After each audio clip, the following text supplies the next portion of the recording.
TRF1 garante à esposa de um beneficiário desaparecido o direito de receber pensão por morte presumida. Condenados agentes públicos por improbidade na compra de ambulâncias. O caso aconteceu no Pará. Mantido o direito de uma trabalhadora de receber o salário maternidade, já que ela pagava a previdência como contribuinte individual. Aqui no Inteiro Teor, você acompanha decisões e temas que estão em discussão na Justiça Federal da Primeira Região. Acompanhe a partir de agora.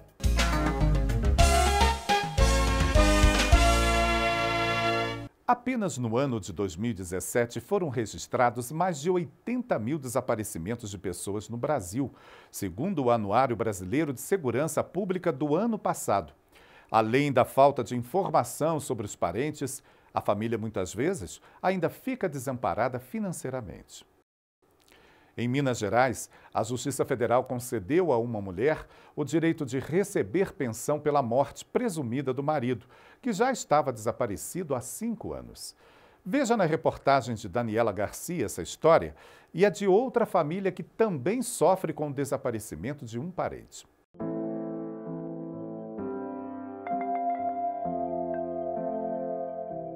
Mais de 20 anos juntos e uma história de amor e companheirismo. Assim foi a relação de Dona Elisinete e seu José até o Natal de 2016.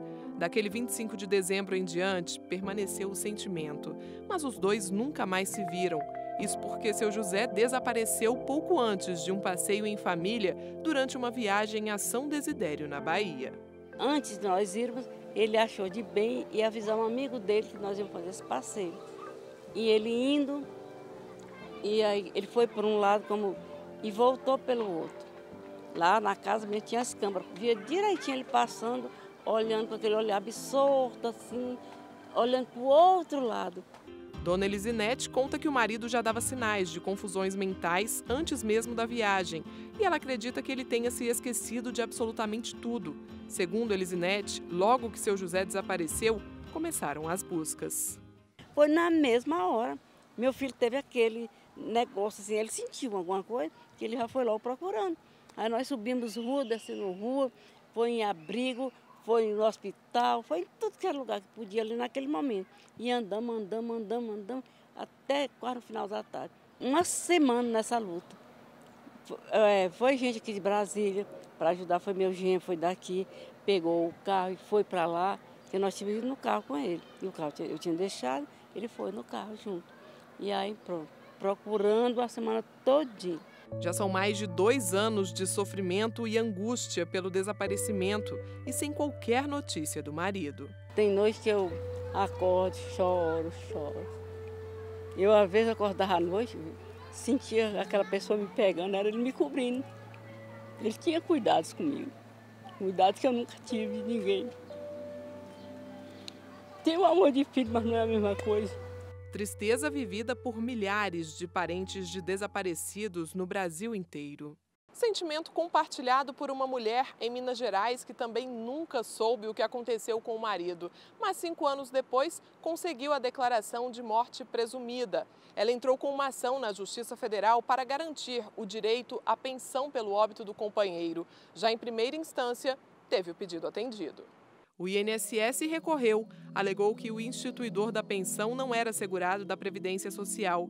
O caso foi parar na primeira Câmara Regional Previdenciária de Minas e a sentença foi mantida. O relator, juiz federal Rodrigo Rigamonte, ressaltou que ficou claro o óbito presumido do homem e a qualidade de segurado se comprovou com o recebimento de auxílio-doença, poucos dias antes do desaparecimento. Este advogado explica o que diz a lei com relação à morte presumida.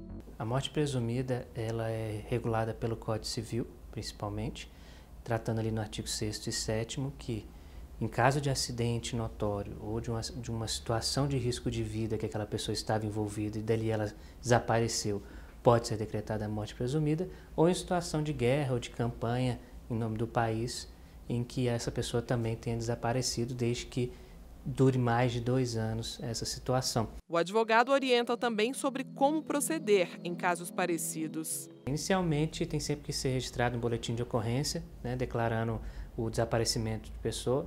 Esse boletim de ocorrência vai gerar uma investigação, onde serão apuradas as causas, se ele corria risco, se ele não corria. E para a decretação em si é necessário o ingresso de uma ação judicial, onde avaliado, o juiz analisando todas as causas possíveis de desaparecimento e a provável morte, pode decretar ou não a morte presumida daquele cidadão.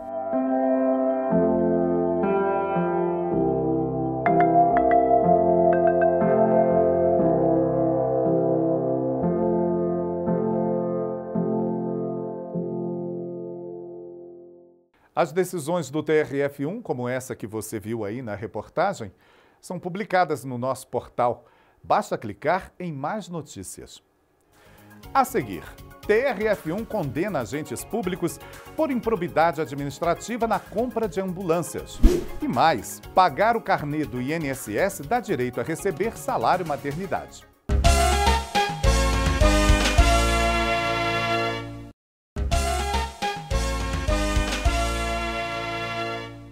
TRF1 condena agentes públicos por improbidade administrativa na compra de ambulâncias. Para a terceira turma do TRF da primeira região, ficou devidamente demonstrada nos autos a atividade ilícita praticada pelos agentes públicos no município de Novo Repartimento, no Pará. Foi comprovado que o ex-prefeito da cidade realizou licitação simulada, confirmando a empresa vencedora sem fazer pesquisa de preços e seguindo com editais viciados, o que afronta o previsto na lei das licitações. A verba pública era para a compra de ambulâncias, para aprimoramento do Sistema Único de Saúde, o SUS, mas se tornou um esquema de desvio de dinheiro. Em primeira instância, os agentes públicos já tinham sido condenados, mas um deles recorreu ao TRF1. Alegou que o objeto do convênio foi cumprido e que não há provas quanto ao superfaturamento. O Ministério Público Federal também apresentou recurso pedindo o pagamento de indenização por danos morais coletivos. O tribunal decidiu manter a sentença da condenação de primeira instância.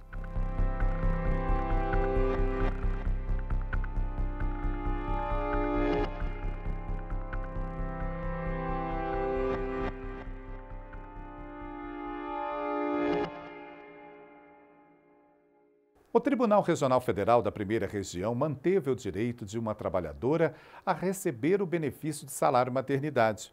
Ela pagava a previdência como contribuinte individual e comprovou isso na Justiça. Confira.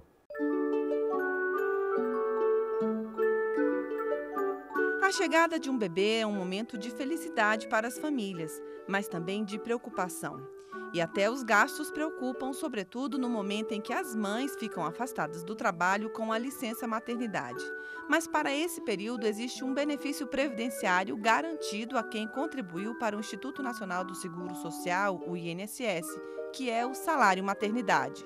No caso do salário maternidade, além da qualidade segurada, ou seja, está contribuindo para o INSS, está inscrito no sistema previdenciário, tem que ter a carência de 10 meses de contribuições pretéritas. De forma geral, as mulheres que trabalham com carteira assinada contribuem automaticamente para a Previdência. As que não têm esse vínculo empregatício e querem se tornar seguradas do INSS, até para garantir o salário maternidade, precisam contribuir individualmente pelo menos um mês antes de engravidar. O contribuinte individual é o trabalhador autônomo, é aquele que não tem vínculo empregatício e que decide, por conta própria, contribuir para o INSS. O facultativo são aqueles que não possuem nenhuma renda, como, por exemplo, o jovem de 16 anos, a dona de casa, que não tem nenhuma renda, mas, por decisão própria, decide também contribuir para o INSS para poder ter direito aos benefícios. Em recente decisão do TRF da Primeira Região, uma mulher que contribuía individualmente para o INSS teve o pedido de salário maternidade negado pelo Instituto, que entendeu que ela não tinha cumprido a carência de 10 contribuições. Ao analisar o processo, o relator, desembargador federal Carlos Augusto Pires Brandão, constatou que a autora já havia contribuído como autônoma em pelo menos 2 momentos para o INSS. O primeiro foi de fevereiro de 2013 a janeiro de 2014 e o segundo de julho de 2014 a dezembro de 2016, ou seja, muito mais do que os 10 meses de carência estabelecidos pela lei e que, por isso, teria o direito de receber o salário maternidade. A sentença mandou pagar todo o valor atualizado e de uma única vez, pois a autora já havia finalizado o prazo de licença maternidade, que é de 4 meses, e o pagamento feito nesse período.